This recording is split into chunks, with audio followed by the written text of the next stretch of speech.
Bonsoir à tous et bonjour, tout dépend de l'heure à laquelle vous tombez sur cette vidéo. Je vous dirai bienvenue à ces podcasts, les échos d'ici et d'ailleurs. Alors, comme j'ai l'habitude de le dire, c'est mon podcast, c'est votre podcast et c'est notre podcast à nous tous. Alors, sans plus tarder, aujourd'hui j'ai le plaisir, vraiment, je suis très content de recevoir pour vous un homme de Dieu à qui je laisserai le soin de se présenter. Déjà, je dirais bonjour. Bonjour, l'excellence Chancy. Je suis Saint-Ish Lulendo, de la nationalité congolaise. Je suis prédicateur de l'évangile, visionnaire et leader de la plateforme Ecophétique. C'est une plateforme en ligne et nous faisons également des programmes en présentiel, les enseignements et tout ce qui touche à la vie spirituelle de l'Église. D'accord. Et pour la face B, je suis professionnel de santé, tout ce qui va avec. D'accord, ça c'est très bien. Alors c'est vraiment en ta qualité d'homme de Dieu. Exactement. Que je t'invite aujourd'hui pour pouvoir parler autour de cette thématique qui est l'Église. Est-ce un frein ou un levier de développement pour l'Afrique? Ok. Voilà. Comment tu vas? Oui, je vais très bien, par la grâce de Dieu. Et vous? Oui, ça va. Je suis content de te recevoir sur ce plateau des échos d'ici et d'ailleurs. Alors déjà, comment tu trouves ce cadre? En tout cas, pour le cadre, c'est très beau. J'aime le confort, les décors et tout ce qui va avec. En tout cas, 5 sur 5. Merci beaucoup, c'est très gentil. Alors comme je disais, c'est un plaisir pour moi de te recevoir ici. Et aujourd'hui, je t'invite pour qu'on parle d'un sujet qui touche quand même la société africaine, la réalité de l'Afrique, dont j'ai nommé le thème l'Église, un frein ou un levier pour le développement de l'Afrique. L'Afrique. Ok, c'est un très bon thème. Hein. Voilà, déjà, comment tu trouves le thème? Qu'est-ce que tu penses de ce thème-là? En tout cas, dans un cadre comme celui-ci, où les thématiques sont abordées avec une diligence, je pense qu'il faut un regard de l'intérieur et de l'extérieur pour mieux aborder en fait la thématique. D'accord. Et je pense que la majorité d'Africains se sont au moins posé cette question une fois dans leur vie. Quelle est l'importance de l'Église? Même si ce n'est pas formulé de la même façon. Mais en tant qu'Africains, on s'est toutes ou tous posé cette question une fois au moins. Donc je pense que c'est important qu'on aborde ces thématiques. Et d'ailleurs, j'ai été vraiment rempli de joie quand j'ai appris que c'est le thème qu'il fallait que j'aborde. Parce que je me disais, ça répondait exactement à des questions que je me posais. J'avais fortement envie d'en parler. D'accord. Et ça, c'est le cadre idéal, je crois. Donc, on va en parler. D'accord, ça c'est très bien. Ça c'est très bien. Alors, déjà, une première question, si je dois dire comme ça, parce que ça c'était avoir un peu la vie par rapport à ce thème. Okay. La première question, pensez-vous que l'Église est vraiment un levier ou bien un frein pour le développement de l'Afrique? L'Église, un frein ou un développement pour l'Afrique? Je vais commencer par faire un clin d'œil à l'un des pères de la foi et théologien également, Jean Calvin, qui a dit « Il n'y a pas de société juste sans crainte de Dieu ». Par là, nous pouvons comprendre que l'Église ne peut pas être un frein, parce qu'aujourd'hui, le problème de l'Afrique est avant tout un problème anthropologique. C'est-à-dire quoi? C'est un problème qui est lié à l'humain. Ce n'est pas d'abord un problème scientifique. Et face à des questionnements ou à des problèmes anthropologiques, il faut des hommes de caractère, des hommes intègres, des hommes justes. Oui. Et certes, il y a des abus. Aujourd'hui en Afrique, on ne peut pas fermer les yeux face à ces choses. Il y a des scandales, il y a tellement de choses qu'on peut en parler, des maladies, je dirais, qu'on peut traiter. Mais l'Église ne restera pas un frein parce qu'elle est la lumière du monde. Et cela dépend de la façon dont nous voyons les choses et de la façon dont nous pouvons également le définir.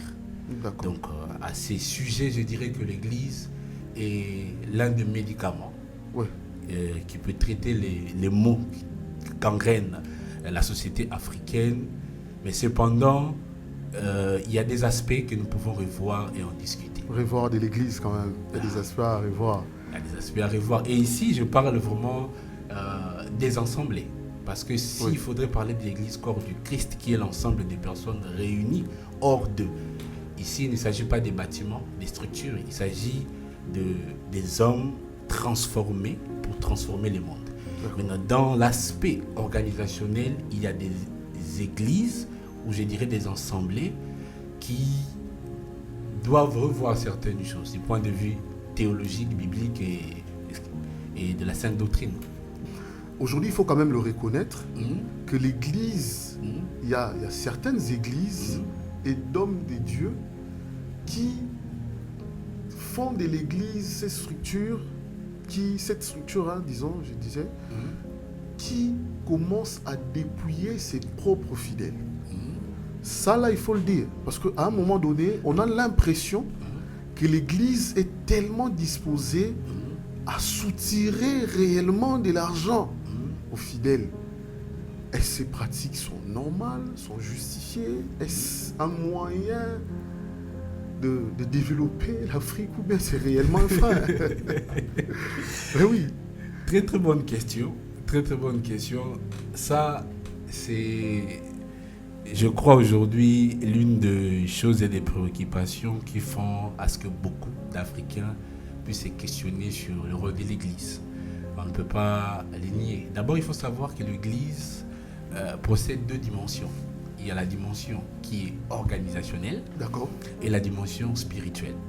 Vous allez voir dans Actes des Apôtres, les 12 apôtres qui avaient reçu le mandat et la mission d'expandre l'évangile vont se mettre en accord de choisir, inspirés par l'Esprit, bien sûr, de choisir quelques personnes pour gérer tout ce qui touchait à la vie organisationnelle de l'Église. Ça, c'est l'administration. Exactement. Ok. Ça, c'est tout ce qui touche à l'administration, la gestion, les offrandes et tout ce qui va avec.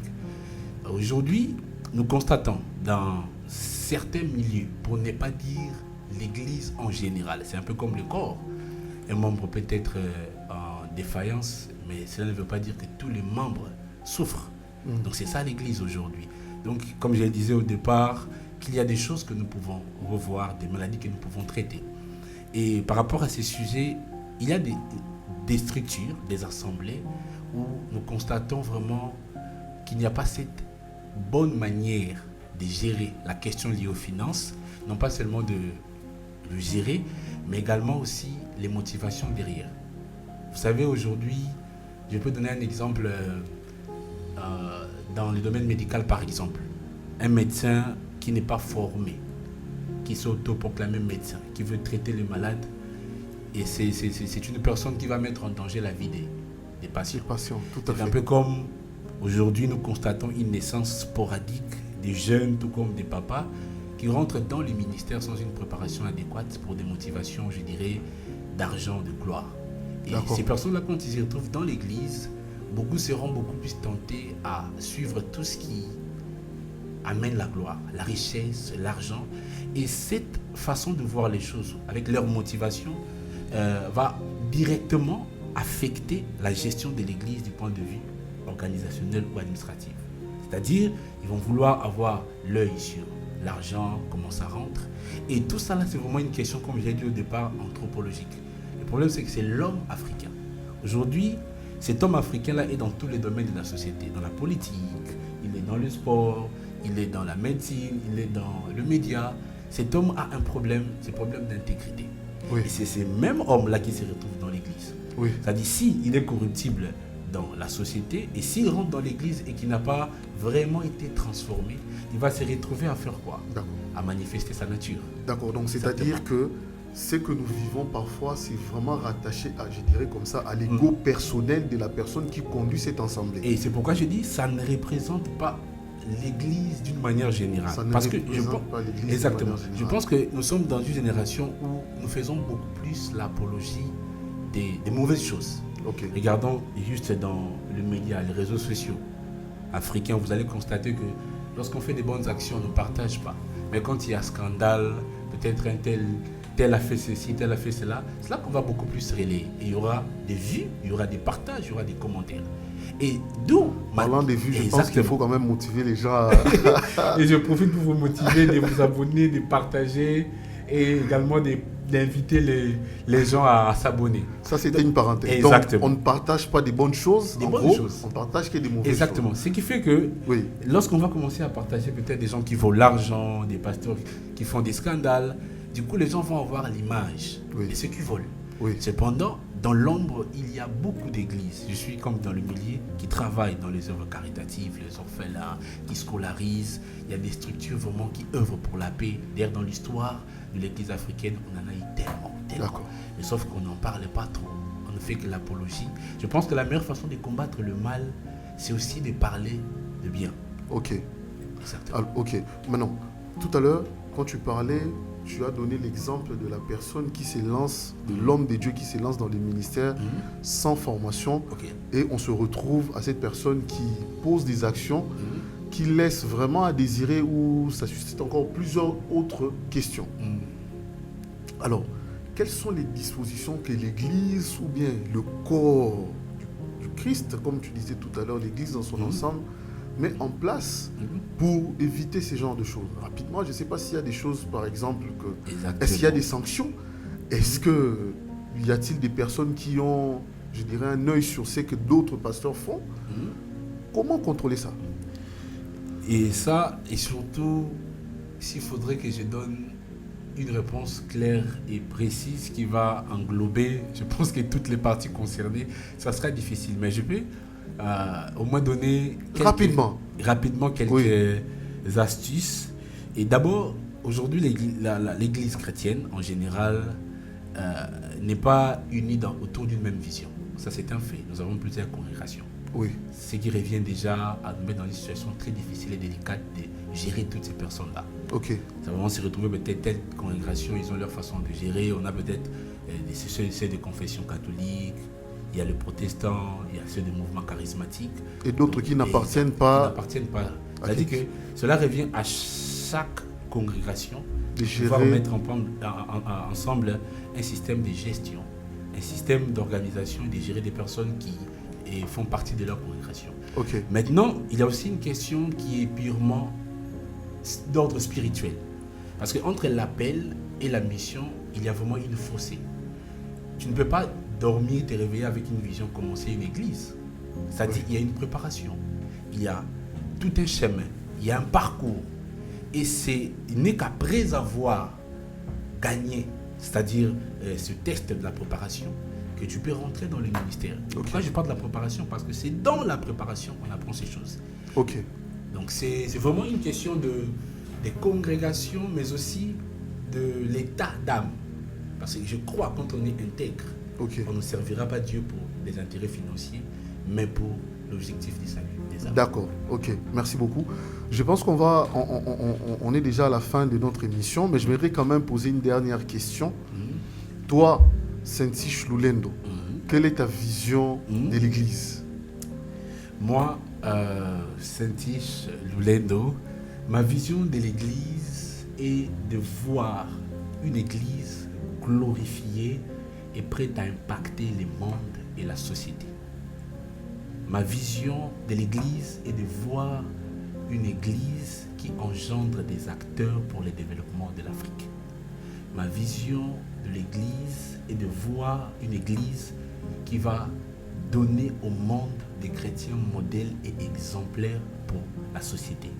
Ma vision de l'Église est de voir des chrétiens qui ne vont pas seulement subir les décisions que le monde va prendre, mais qui va également contribuer dans la prise des décisions. Ma vision de l'Église est de voir une Église unie et prête à impacter et à révolutionner le monde. Nous sommes dans un monde qui, aujourd'hui, tend de plus en plus vers le mal.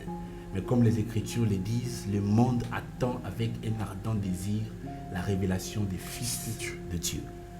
Et je pense que dans cette génération, Dieu a besoin des hommes prêts à relever ces défis. Que Dieu vous bénisse. Merci beaucoup. Merci d'avoir répondu à mon invitation. C'est un plaisir pour moi. Le plaisir est partagé. Je te dirai à très bientôt. Merci. Vraiment que le Seigneur te bénisse et beaucoup de courage pour ton ministère et aussi sois intègre comme tu le disais tout à l'heure.